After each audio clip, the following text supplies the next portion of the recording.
4 দিনের বিনিয়োগ সম্মেলন শেষ হচ্ছে আজ।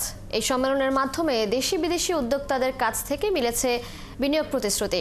দেশের বেসরকারি খাতের উদ্যোক্তাদের সঙ্গে বিনিয়োগ চুক্তিও করেছে বিদেশি অনেক প্রতিষ্ঠান। বিদেশি বিনিয়োগকারীদের আকৃষ্ট করতে গেল সোমবার থেকে শুরু হয়েছে এই সম্মেলন। এতে চীন, ইউরোপীয় ইউনিয়ন সহ বিভিন্ন দেশের বিনিয়োগকারীরা বাংলাদেশে বিনিয়োগে আগ্রহ প্রকাশ করেছে। এছাড়াও এই বিনিয়োগ সম্মেলনে নতুন নতুন কর্মসংস্থানেরও পথ খুলছে। বাংলাদেশ নিয়ে চীনের বিনিয়োগকারীদের আগ্রহ বাড়ছে, তাই আগামী মাসেই দেশটির বাণিজ্য মন্ত্রীর বাংলাদেশ সফরে আসার কথা রয়েছে। সম্মেলনের শেষ দিনে বস্ত্র খাত, ডিজিটাল অর্থনীতি, কৃষি ও কৃষিভিত্তিক শিল্প এবং হেলথ কেয়ার নিয়ে কয়েকটি সেমিনার হওয়ার কথা রয়েছে। আয়োজকরা জানিয়েছেন, বাংলাদেশের বিনিয়োগ পরিবেশ সরেজমিন তুলে ধরে বিদেশি বিনিয়োগ বাড়ানোই এই আয়োজনের প্রধান উদ্দেশ্য।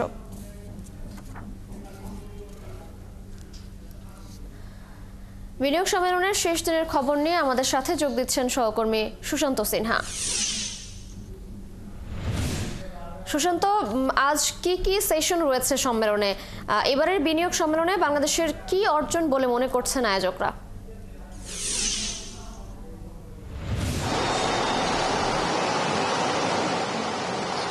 তিশা, আজকে 4টা সেশন যেটার কথা আপনি উল্লেখ করেছেন, তার মধ্যে অন্যতম একটি হচ্ছে বাংলাদেশের বস্ত্র খাত নিয়ে একটি আলোচনা হচ্ছে। সেখানে সিটি ব্যাংক আছে, যে বাংলাদেশের পোশাক খাত যেহেতু আমাদের রপ্তানির 84 থেকে 85% একটা খাত থেকে আসে, সেই খাত নিয়ে একটা বড় আলোচনা চলছে। অর্থাৎ অ্যাপারেল সেক্টর নিয়ে আমাদের সম্ভাবনা এবং সেই সম্ভাবনাগুলোকে করণীয় করবার জন্য আরও কি করণীয় আছে গভর্নমেন্টের এবং বেসরকারি খাতের, সেই বিষয়গুলো নিয়ে আলোচনা হবে।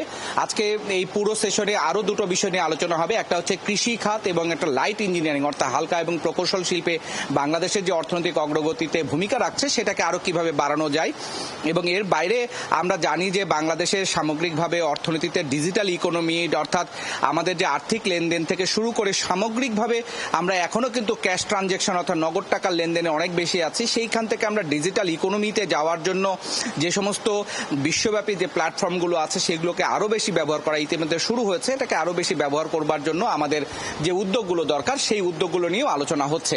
প্যারালাল 4টা সেশন চলছে। গেটের বাইরে দাঁড়িয়ে দেওয়ার কারণ হচ্ছে আজকে বিনিয়োগ এই সম্মেলনটি কভার করবার জন্য আমাদের আসলে ভেতরে প্রবেশ করবার নাই, সেশনগুলোতে ঢুকবার অনুমতি নেই, যে জন্য আমরা গেটের বাইরে থেকে যে আলোচনাগুলো শুনছি এবং কথা শুনছি সেগুলো আপনাকে তুলে ধরার চেষ্টা করছি। এই সম্মেলনের শেষ ভাগে অর্থাৎ আজকে বিকেলে আরো দুটো সেশন হবে, সেখানে স্বাস্থ্য খাত নিয়ে একটা আলোচনার জায়গা আছে।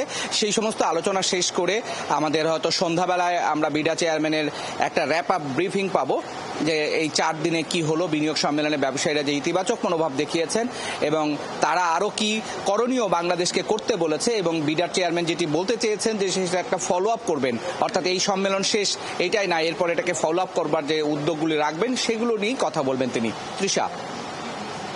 সুশান্ত, ধন্যবাদ আপনাকে। দর্শক, বিনিয়োগ সম্মেলনের শেষ দিনের খবরাখবর জানাচ্ছিলেন আমাদের সহকর্মী সুশান্ত সিনহা।